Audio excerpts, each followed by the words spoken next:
I think we're live. We're live. Hey, Facebook. Hey, Facebook. Happy Friday. I have Chris Shelton here, a good friend of mine, and we share a lot in common from the ODU connection, former employers. Entrepreneurship. Just want to ask some questions, Chris, about your experience. Just like Cure. If you can just walk me through how you got Cure up and running, because I know the story a little bit, but I just want to hear you kind of, talk about Cure a little bit. And for everyone that doesn't know, Cure is just like this amazing coffee shop. It's here in Norfolk, amazing lattes, just a wonderful environment, great atmosphere. And, Chris here is a managing director there. So just feel free to run with it. Well, actually, I'm managing director here at the Managing Innovation director Center. here, founder One of the there. co-founders over at Cure, 50% partner. Got to give a lot of credit to my business partner and, of course, the staff, too, that helped keep it running. Wow, that's a big question. How did we get started? Gotta start big, we go big. Well, the story I like to tell is an idle Saturday afternoon in April 2010. We smoked pastrami at my place of residence, put together homemade Reuben sandwiches, and the first bite was that light bulb moment that everybody talks about. But really the genesis came well before that, in lots of conversations, sharing beers with my business partner of how to be in business for ourselves one day. But that was the moment that we realized we had something people could enjoy, that they would keep coming back for, and one thing led to the next. Can you remember the first customer? The first customer? Oh, well, you fast forwarded a lot. So I just started April 2010, and you fast forwarded it to February 26, 2011. We pulled the construction paper off of the windows, unlocked the doors, and had 80 customers that day. The first one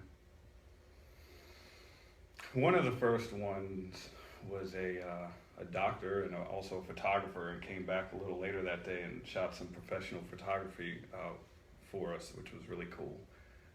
David Grolke, I think was his name. But yeah, I remember a few customers that day. Nice. It was a whirlwind. What was the first thing you did that night? Like, what did you do that night afterwards? Probably went to sleep very fast. We stayed open, I think, until 10 o'clock that night. Maybe not quite that, but it was a very long day. So We've never done this before. We had all hands on deck. Yeah. Didn't have a clue really what we were doing because we hadn't done it before. We just opened the doors and made the best of it. So what's your favorite coffee or your favorite drink there? The favorite drink there, I usually just default to the basic latte, because the coffee beans that we get from Your latte is really good. Thank you, sir. I like to think that it's some of the best coffee you can get in Hampton Roads, if not the entire eastern seaboard, but I'll let everybody else be the judge of that. We do get the beans from Counterculture Coffee in Durham, North Carolina, and they have direct relationships with a lot of their growers. I think it's about 30% of their supply is through direct relationships, where they go down and visit with the farmers, share tips and best practices with them, so that we get a better cup of coffee and they get a better price. So it's a little step further than the fair trade movement. It's direct trade. What's the promotion behind it? Like, what did you do first to promote? Did you hand out a bunch of flyers in the neighborhood? Did you get on online and do something? Was there anything that you did that you saw that kind of helped you incrementally build the business?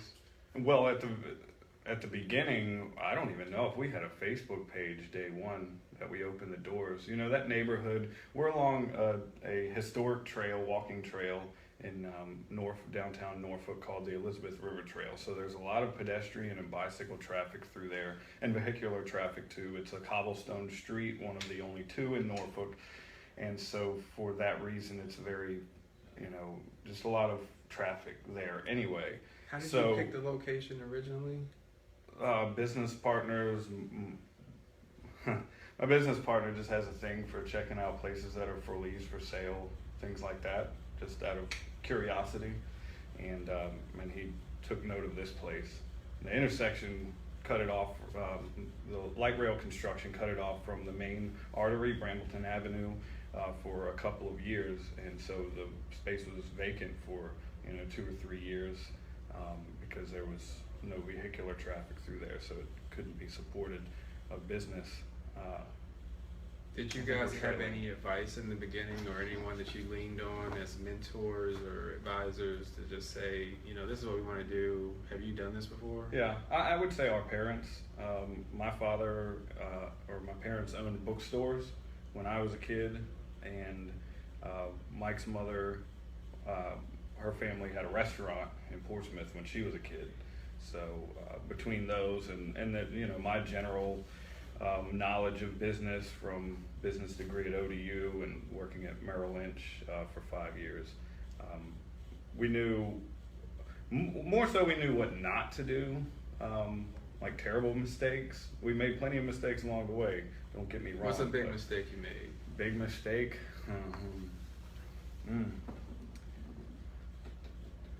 Well, the one I want to say, I don't think I should.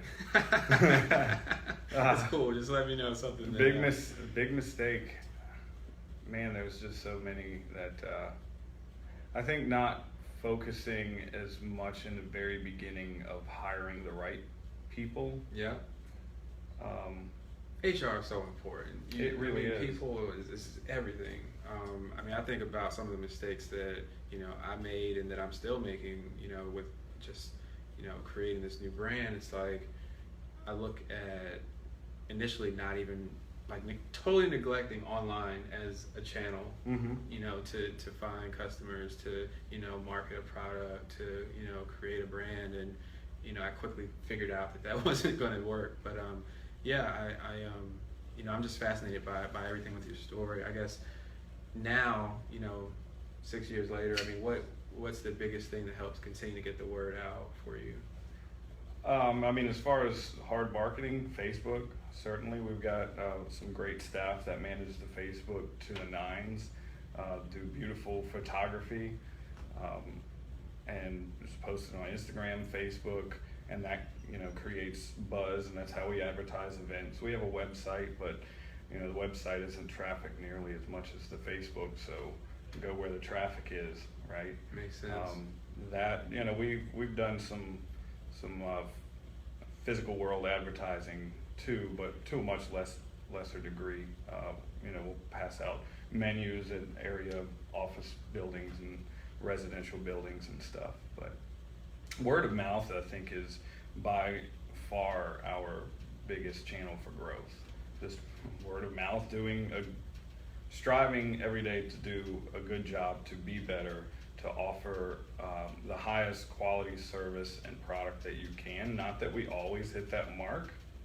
You can find plenty of negative reviews on our review channels too, but by and large, we strive to hit that mark. And how do you handle it? And let me know, because I feel like when we made our product, one thing I immediately did was I went to Amazon reviews and I looked at like 1-star, 2-star, 3-star reviews, people that were really like just dissatisfied, and tried to build on everything that was there to make like a better product.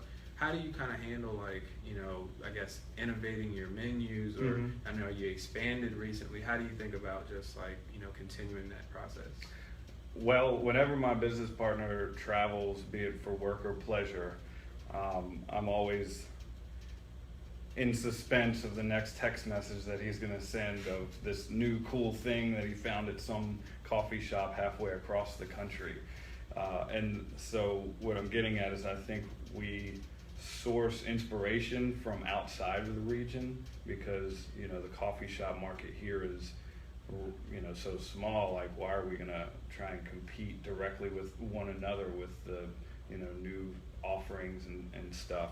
Rather, we look to what's working outside of the region and import that, and it's worked fairly well. I think we have been able to expand, and that was by necessity and worked out timing wise, I think. So just looking for inspiration outside of the region and anywhere, looking for intersections of between, with this innovation center here which we'll get to, I'm sure. Yep. I was just getting ready to say, you got to put a plug in for this Old Dominion University Innovation Center and your involvement and what you've achieved here. So, if you want to maybe talk about your work here, kind of like sure. What so you do on a day-to-day basis. A little backstory, after 5.5 years at Merrill Lynch, I just wanted to enter a new chapter. I had done Cure and Merrill Lynch for 2 years at the same time, which was very taxing, as you can imagine.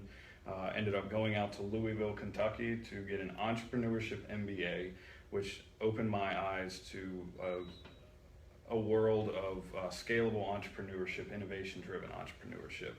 And when I returned home in May 2015 after that MBA, I just got in contact with some of the movers and shakers in the entrepreneurship ecosystem here and landed this position, Managing Director of the Old Dominion University Innovation Center, where we do innovating with specifically scalable, high growth kind of companies. So not the coffee shop, right? So I know that end of the spectrum fairly well, but we're actually moving to a different end of the spectrum, which are, your Ubers and Facebooks of the world. If we ever get one of those come through here, that would be fantastic. But anything in that realm is what we're looking at here. Are there any businesses you want to maybe spotlight or highlight that you're either working with right now, or they're just... Yeah, we've got several. If I had to spotlight one in particular who has gained a lot of traction, has a lot of momentum, that would be Alerta Patch, previously Track Patch. They've since changed their name a few weeks ago. It's a small patch with a electronic device embedded in it, with a Bluetooth proximity sensor and a base station. So you've got the patch on the Alzheimer's patient's back, and the in-home caregiver it doesn't have to be in-home, but the caregiver has the receiver, on their person. So if the Alzheimer's patient begins to wander outside of that proximity, this will sound like a fire alarm, smoke alarm in your house. And so it's an immediate response mechanism versus a lot of the competition focuses on GPS, which is particularly That's useful immediately after. What I was thinking was like only GPS, but this one sounds like it's a little bit more dynamic than that. Well, it provides for immediate response, whereas when you invoke the GPS technology, they have already disappeared. Mm-hmm. So, let's try and prevent that. Wow. Cut the problem at its root. Really cool stuff. And then, of course, there's plenty of other markets they can get into. They're investigating autism patients as well, and several other markets. But if I had to highlight anybody, it'd be them. Another great story is Rocket Science, a group of app developers who came to us sort of by way of the Strom Entrepreneurial Center over at ODU, which is a fantastic story for this whole vision that we're trying to build out regarding innovation at ODU. We get them excited at the earlier age while they're in school, and then they get out into the real world, and we're here to give them that extra nudge. Not that you have to be affiliated with ODU to be a client of the Innovation Center, but I like that story. And what are you doing on a day-to-day basis? Like, what do you do? Like, what does your morning look like when you wake up? Going into the afternoon. Oh wow, this is kind of what I like about it, and also what is stressful about it. It's different. It's different every day. I've finally gotten to a point in my life, maybe a year or two ago, where I had to keep a calendar. Throughout my, growing up, I would try and keep an agenda, physical. They would last a week or two. But now with as easy it is, I can just tell Siri to create an event for this meeting I just lined up next week, like this one, for example. So I keep a schedule, and if it's not on my calendar, then I try to get through the list of priorities, managing this as a facility, trying to provide resources and assistance to the clients as best we can. How many hours of sleep do you get? I usually shoot for 7 to 8. I think sleep is doing incredibly good important. Yeah, 7 to 8, that's good. I mean, nowadays, like, I feel, when you get to the point where you should, But when I was doing the Merrill Lynch and Cure, early days thing, it was far less than that. But I think to function as a healthy individual, you need the sleep that your body requires. Some people is 6 hours, some people is 8. I'm closer to 8, unfortunately. I'd love 2 extra hours a day, but. What's your thought on, and I'm just going to start, I mean, this is probably for my own reasons, but I just want to know what your thoughts are on consumer behavior and kind of social responsibility. We talked a little bit about fair trade movement, kind of being at a higher standard and kind of continuing to, push the envelope. What do you think that the next 5 years looks like? Are we closer to a point where that stuff really matters to more people, or are we still maybe even more time out from that where people are going to start looking for a socially responsible product, a coffee, a bag? Like, how do you see that the future of kind of just making stuff that matters? We don't have a crystal ball. Yep. So my opinion is that we will continue that direction. I think we kind of have to as a civilization. Mother Earth is very important to us to live, right? So to the degree that we can make less of an impact, I mean, whether or not you subscribe to the idea of humans are causing global warming or speeding it up, or humans are destroying the planet in any other various way, whether or not you agree with that from a scientific standpoint, I think the less that we can have a negative impact on the earth, the better, right? So me personally, I do look for those more sustainable things that I can purchase and get past the marketing message of a lot of these, brands and really understand what is in the product, how that product, what that value stream or sourcing model looks like for a product. I try to, but this day and age, it's super hard. Let's say like pre-1950s, nothing was advertised as organic because it just was. There, weren't all these chemicals or GMOs. Again, whether or not you believe they're good or bad, there just weren't. So we didn't have to make those decisions, but now we do, and I think it should be a conscious decision and follow your heart. What do you?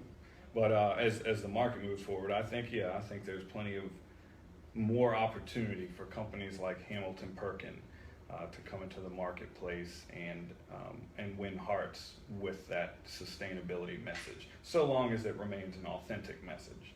What do you think about e-commerce or just new products? I know are you still looking at some new products and stuff that you're working on? Yeah, I also, the coffee shop, we've developed a coffee liqueur, which was a opportunity presented a couple of years ago from a regulatory change in the Commonwealth of Virginia.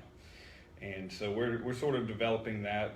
We got distracted with doing the expansion of the coffee shop, and then we had the grand opening here at the Innovation Center. So my time is extremely limited between those two. But now that we're almost finished with the expansion, we can probably focus on it a little more. But it's a coffee liqueur. Right now we're calling it Curio, C-U-R-I-O. Nice. More to come. The object is to get it on the shelves of Virginia ABC and then other states as well. Probably contract distillation, contract manufacturing on that, and we'll be more of a marketing agency for it. Have you read any good books lately? You read any good books? Yeah. I just finished a couple. One was called Disrupted by Dan Lyons. Another Chaos Monkeys by Antonio Garcia Martinez, I think. Both fantastic books about their memoirs of these people's experiences out in Silicon Valley. And those were really good reads, entertaining. But I really like reading nonfiction. Like there's one called Scaling Up, that's about scaling up a startup company Eric Ries's Lean Startup. You know, these are Classic. sort of the Bibles of modern entrepreneurship. Does that answer the question? Yeah, absolutely. I just want to thank you so much for your time. I mean, where can people find you if they want to learn more about you or get in touch? Where can they Well, find you? I'm on Facebook since 2003. I'm on LinkedIn. I'm here at the Innovation Center most days of the week, and you can find me maybe a couple of times a day in and out of the coffee shop, Cure Coffee House and Brasserie. Awesome. Really appreciate you doing it. Thank you. Yeah. Next right. time I'm going to interview you. Let's do it. All right. Thanks, guys.